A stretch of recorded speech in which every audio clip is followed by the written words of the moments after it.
Bar Mitzvah ist gewesen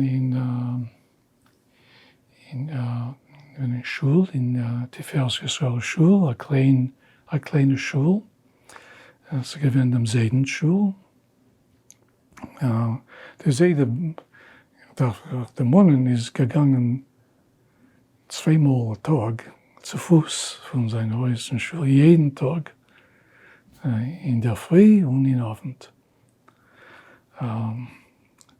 In selben Schule sagen, es gewesen eine orthodoxe Schule. Alle Schulen sagen, gewesen orthodoxe Schulen, da hat sich nicht gewesen kein anderer.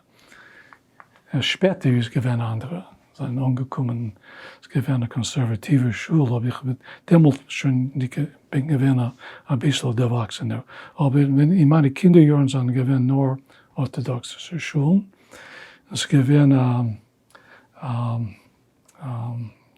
wie man ruft das, für die Freuen.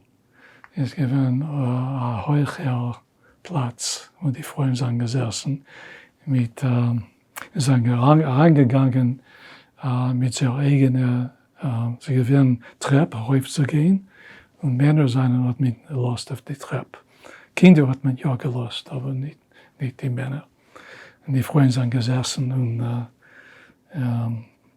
und sie haben ständig getummelt in Davenen und ich gedenke, als der Balkarier, als gewähnt der Hasen, vielleicht trommelt sich Besen auf die Freuen. Sie reden zu viel. Und ich denke, Freuen, scha! Das gedenke ich sehr modern. In meinem Bemitz ist gewesen in der Schule, mir gerufen zu der Teure. Und ich habe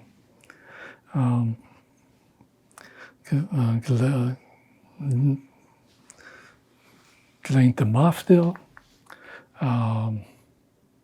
Sie gedauert sehr viel. Und dann noch, als ich habe geendigt den Mafter, hat man herabgeworfen, haben die Freunde herabgeworfen zu Kerkers. Das ist gewesen der Minig. Als man geendigt am Mafter, als Bar Mitzvah Jugend geendigt am Mafter, vielleicht mit ihm bei Schieten mit zu Kerkers. Das gedenke ich. Und der später in Abend hat es am zweiten Tag erschaffen, Sonntag, das gedenke ich nicht akkurat, ist gewesen in Peretschule, im Saal von Peretschule, hat man gemacht ein bisschen Verbringen in der Schule und mit Verbeißen und so weiter.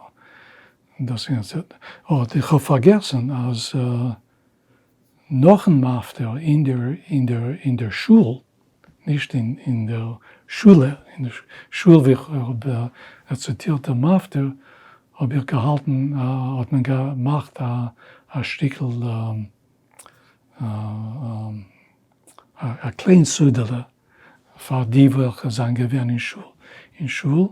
Und ich habe damals gehalten, eine Drosche.